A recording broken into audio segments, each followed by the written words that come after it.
மிகப்பெரிய பிரச்சனையா நடந்து அளவுக்கு கலவரமா நடந்துகிட்டு இருக்கு. ரத்த பூமியா இருக்கு. இதை பாக்குறப்ப எங்கேயும் போகாத பங்களாதேஷ்ங்கிறது ஒரு பாகிஸ்தான் தான். ஃப்ரீ எஜுகேஷன் கொண்டு வந்திருக்காங்க, ஃப்ரீ புக்ஸ். நம்ம ஆட்சிக்கு வர்றதுக்கு முன்னாடி எப்படி இருந்துச்சுன்னா ஒண்ணுமே இல்ல, ஒரு தோல்வி நாடு, தீரும் புலிங்கிற மாதிரி.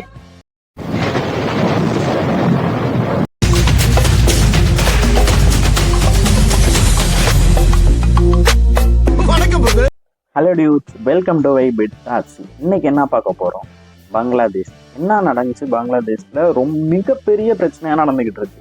லாஸ்ட் 2 டேஸா ரொம்ப பெரிய பிரச்சனையா, அந்த அளவுக்கு கலவரமா நடந்துகிட்டு இருக்கு. ரத்த பூமியா இருக்கு. எல்லாருமே அதை பத்தி தான் பார்த்துக்கிட்டு இருக்காங்க. ரொம்ப மிகப்பெரிய ப்ராப்ளமா இருக்காங்க. அங்க என்ன நடந்துச்சுன்னு பார்க்கலாம், ஓகேங்களா? ஒண்ணா பார்க்கலாம். அங்க எதனால இவ்வளவு பிரச்சனை, எப்படி இந்த பிரச்சனை வந்துச்சு, என்னென்ன பண்ணிக்கிட்டு இருக்காங்க, இப்படிலாம் பண்ணுவாங்களா அப்படிங்கிற மாதிரி இருக்கு. உடைக்கிறாங்க, ஸ்டாச்சுவை போட்டு உடைக்கிறாங்க, நிறைய பிரச்சனை நடந்துகிட்டு இருக்கு. ஒண்ணா பார்க்கலாம், வாங்க வீடியோக்குள்ள போலாம். வீடியோ பாக்குறப்ப எங்கேயும் போகாதப்பா, நின்று பார்த்துட்டு போ. ஏன்பா சொல்றதை கேட்க மாட்டேற, நின்று பார்த்துட்டு போ. பங்களாதேஷ்ங்கிறது ஒரு கண்ட்ரி, ஓகேங்களா? முன்னாடி பாத்தீங்கன்னா அது பாகிஸ்தானா இருந்திருக்கு. West Pakistan, east Pakistan. இந்தியாவுக்கு நடுவில் வெஸ்ட் 1 ஈஸ்ட் 1ன்னு இருந்திருக்கு. அதுல பாத்தீங்கன்னா பங்களாதேஷ்ங்கிறது ஒரு பாகிஸ்தான் தான், ஈஸ்ட் பாகிஸ்தான். அது வந்து 1917ல ஒரு ஃப்ரீடம் ஃபைட்டர் வந்து சண்டை போட்டு, ஷேக் முஜிபுர் ரஹ்மான்னு ஒரு ஆள் வந்து சண்டை போட்டு எல்லாமே அங்க எடுத்து ஆட்சி செஞ்சு பங்களாதேஷ்னு ஒண்ணு கொண்டு வந்துட்டாங்க 1970ஸ்ல. அந்த ஷேக் இருக்கார்ல, ஷேக்கோட பொண்ணு தான் இப்ப இருக்கிற பிரைம் மினிஸ்டர், ஓகேங்களா? இப்ப பாத்தீங்கன்னா அங்க பங்களாதேஷ்ல யூடியூப் கிடையாது, ஃபேஸ்புக் கிடையாது, இன்ஸ்டாகிராம் கிடையாது. எல்லாமே கவர்மெண்ட் பிளாக் பண்ணி வச்சிருக்காங்க பங்களாதேஷ்ல. ஷேக் முஜிபர் வந்து சண்டை போட்டு ஆட்சி செஞ்சு கொண்டு வந்துட்டாங்க. ஸோ ஃப்ரீடம் ஃபைட்டர்ஸ்க்கு 30% கவர்மெண்ட் ஜாப்னு அலோகேட் பண்றாங்க எல்லாத்துக்குமே. எப்போ 1970ஸ்ல அலோகேட் பண்றாங்க. அதுக்கப்புறம் திருப்பி பார்த்தீங்கன்னா அவங்க யார் ஃப்ரீடம் ஃபைட்டர்ஸோ அவங்களுக்கு வந்து 30% கொடுக்குறாங்கல்ல ஜாப்ஸ், அவங்களோட பையனுக்கும் கொடுக்கலாம் அப்படின்னு சொல்லி கவர்மெண்ட் வந்து சொல்றாங்க 1970ஸ்க்கு அப்புறம். அதுக்கப்புறம் வந்து ஷேக் வந்து டெத் ஆயிட்டாங்க. அடுத்தது யாரு வராங்கன்னா இவங்களோட பொண்ணு தான் பிரைம் மினிஸ்டரா வராங்க. அவங்க யாருன்னா ஷேக் ஹசீனான்னு ஒரு ஆள் வராங்க. ரொம்ப ஸ்ட்ரிக்டா இருப்பாங்க இவங்க கவர்மெண்ட்ல. யாராவது இவங்களை பத்தி கேள்வி கேட்டாலும் அவங்கள பிடிச்சி ஜெயில போடுறது அந்த மாதிரி இருப்பாங்க. ஆனா மக்களுக்கு ரொம்ப நல்லது பண்ணியிருக்காங்க. ஷேக் ஹசீனா 1996ல வந்து வராங்க ஆட்சி செய்யறதுக்கு, ஓகேங்களா? 2009ல இருந்து 2024 வரைக்கும் வின் ஆயிட்டாங்க. ஃப்ரீ எஜுகேஷன் கொண்டு வந்திருக்காங்க, ஃப்ரீ புக்ஸ். ஸோ நிறைய கொண்டு வந்து நிறைய பண்ணியிருக்காங்க. இப்போ ஓரளவு பெட்டரா இருந்திருக்கு, ஓகேங்களா?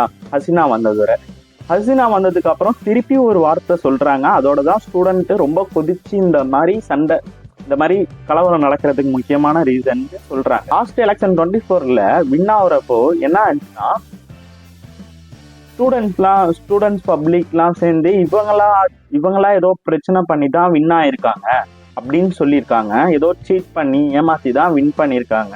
ஸோ இந்த கவர்மெண்ட் எங்களுக்கு தேவையில்லைன்னு பங்களாதேஷ் இப்போ பிரச்சனை பண்ணிட்டு இருக்காங்க. அது எதுக்குன்னா, அந்த கவர்மெண்ட் ரூல்ஸ் பண்ணிச்சுல, ஃப்ரீடம் ஃபைட்டர்ஸ்க்கு 30%, அங்க சண்டை போட்டவங்க ஓகே, அவங்க பையனுக்கு கொடுக்குறீங்க 30%, ஓகே, அவங்க பையனோட பையனுக்கும் கொடுப்பேன்னு சொன்னனாலதான் இவ்வளவு பிரச்சனை. அது திருப்பி நியூ ரூல்ஸ் கொண்டு வந்திருக்காங்க. அதனால இவ்வளவு பிரச்சனையா நடந்துகிட்டு இருக்கு. இப்போ வந்து என்ன ஆச்சுன்னா, அதை நாங்க ரிலீவ் பண்றோம்னு சொல்லிட்டு போயிருக்காங்க.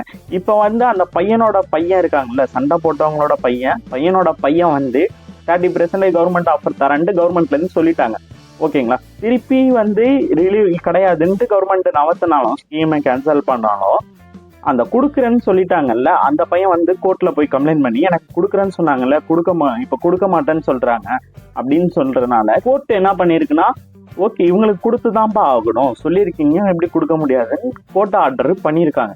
ஸ்டூடெண்ட்ஸ்க்குலாம் இன்னும் பிரச்சனை ஆனது நீ சொன்னனால தானே இப்படி பிரச்சனை. ஹசீனாவு மேல அவ்வளோ பிரச்சனை பண்ணிக்கிட்டு இருக்காங்க.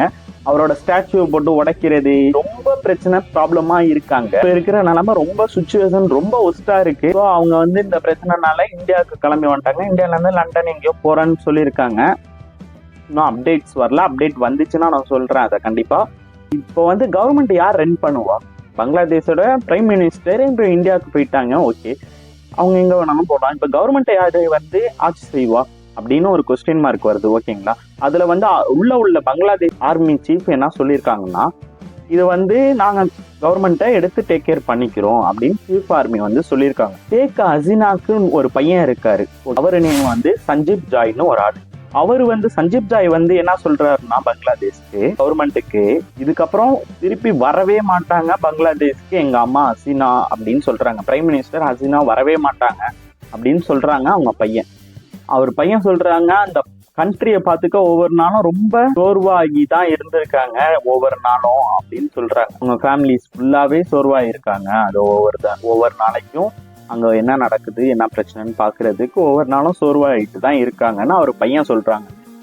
அவங்க பையன் சொல்றாங்க அவங்க அம்மா ஆட்சிக்கு வர்றதுக்கு முன்னாடி எப்படி இருந்துச்சுன்னா ஒண்ணுமே இல்லை, ஒரு தோல்வி நாடு, ஒரு புவர் கண்ட்ரி அப்படிங்கிற மாதிரி சொல்றாரு. ஆனா இப்போ பாத்தீங்கன்னா ஆசியாலேயே ஒரு புலி சீரும் புலிங்கிற மாதிரி பிஸ்னஸ்ல அவ்வளோ டெவலப்மெண்ட்ஸ் வந்த மாதிரி இவர் சொல்றாரு. ஓகேங்களா, அவங்க பையன் இன்னைக்கு வரைக்கும் வளர்ச்சிக்கு இருந்த காரணமே இவங்க தானே அவர் பையன் சொல்றாங்க. அவங்க ஃபேமிலிஸ் வந்து இந்த மாதிரி 3 டைம்ஸ்க்கு பார்த்துருக்காங்க இந்த மாதிரி ப்ராப்ளத்தை. ஸோ அவர் சொல்றாங்க இந்த மாதிரி 3 டைம்ஸ் பார்த்துருக்காங்க, எல்லாமே போதும் அப்படின்னு அவங்க பையன் சொல்றாங்க. இவர் சந்தீப் வந்து சொல்றாரு கண்ட்ரி வந்து அவங்களே ப்ராப்ளத்தை அவங்களே கிளியர் பண்ணிப்பாங்க அப்படின்னு சொல்லி முடிக்கிறாங்க. இதுக்கு முக்கியமான ரீசன் என்னது, இவ்வளோ பிரச்சனை நடந்ததுக்கு முக்கியமான ரீசன் கமெண்ட் செக்ஷன்ல எனக்கு கமெண்ட் பண்ணுங்க. நெக்ஸ்ட் வீடியோ உங்களுக்கு என்ன வேணும்னு எனக்கு கமெண்ட் செக்ஷன்ல கமெண்ட் பண்ணுங்க. மறக்காம சேனலை சப்ஸ்கிரைப் பண்ணுங்க. பாய் டூ.